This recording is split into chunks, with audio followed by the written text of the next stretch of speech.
Hello folks, Mark Taylor with Taylor View Homes. I'm with Dan Rhodes, my superintendent and manager of this project.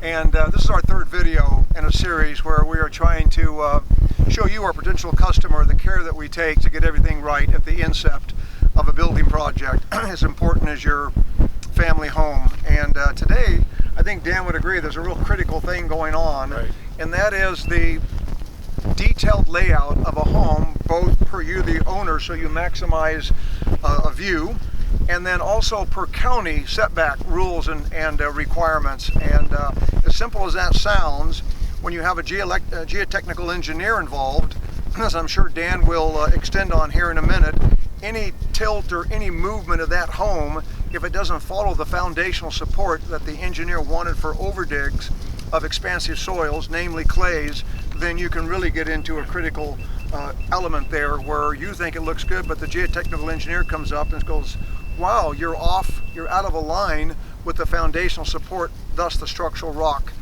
beneath the home. Did I explain that? That's correct. It will change the point load of what you have to have underneath the footings in the rock to support the house and keep it from moving around. Because it's real important on this type of soil. This is an expansive soil base, and it's what we call black sticky, and it will push your house both directions if it's not done properly. And heave. And heave up, yeah. And shrink. Yep. So we of course don't know where, we're licensed in Northern California and Oregon, and so consequently we build in all different kind of soils, but yes, I think one of the most deleterious type of soils is clay. It's very expansive, and on a hillside, since we specialize in view homes on a hillside, it's that creep, as the engineers call it, to where when clay expands and then shrinks with gravity, when it does that, it constantly wants to migrate downhill, and it will take columns, homes, exerts an immense amount of pressure. Just like water flow. Water flow goes to the downhill side. Be the same thing on a house. The house will go to the downhill side. That's the least resistance of the push. Mm-hmm. Yeah, and Dan, although he's been with me for about 7 years, he has built for about 45 years and has a degree in architecture, and you've built in San Diego and in California and throughout the West, all over the world really. So he comes with a great amount of experience. And so what are the setbacks here, Dan? We've got a farm over to our east, and that's real critical. And trust me, if you don't start that measurement out as being very important, you can get a ride with the county or the jurisdiction real quick. They will not buy at that, oh, we didn't pull a tight tape, or we didn't have the laser calibrated right for the distance.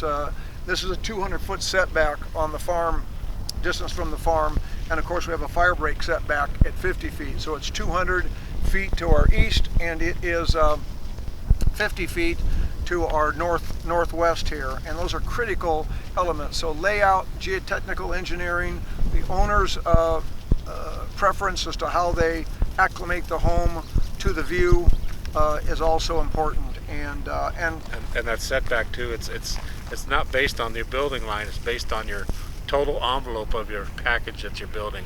So it includes the overhang. It's 50-foot setback, because if it wasn't, and they had to get a piece of equipment in there in between that was 52 feet wide, they couldn't get it through there to stop a fire or whatever. It would be disastrous for that to happen. And then there's nothing more nerve-wracking to have the jurisdiction that has to buy off on the home for you to live in it, to have that discussion that, wow, you didn't consider the eave distance, you're 2 feet into that fire break measurement, and boy, an adjacent homeowner, and maybe as some of you folks know that have built other homes for yourselves, an adjacent homeowner sometimes doesn't want you the distance that even the county allows. So they also can come to a meeting or make a fuss about it. And as you can imagine, you don't want to get into that situation where you're thinking about cutting your eaves off, or the jurisdiction is being particularly nasty about getting in that envelope of the setbacks. So don't mean to make it a great big deal, but everything in a building takes the time and the decision making at the beginning. This is the most critical stage, the foundation.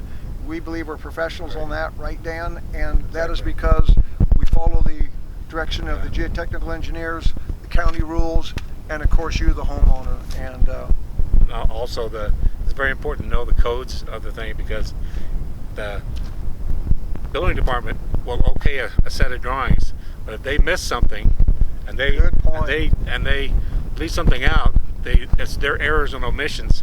It says it right on their permit. They're not responsible for 100% code, so you have to know what the code is for the Yes. setbacks. yeah, even architects will do that. Even correct? architects do that. Yeah, we built a children's advocacy center together, and consequently, it was on the height of the studs to tie into the second floor. Do you remember that? Yep. And the call out was wrong by the architect, but he blamed the contractor. Yeah. So I guess you could say here we're humble individuals, and but we do understand the rules and the regulations. And when you make a mistake, it only makes you stronger. And with the many years of experience that Dan and me have, we will get it right on your project or your home. So we sure hope you, Dan, do you have anything else to add? No, just on the concept of making mistakes, everybody makes mistakes, but it's what you learn from those mistakes you make that makes you a better person, a better contractor.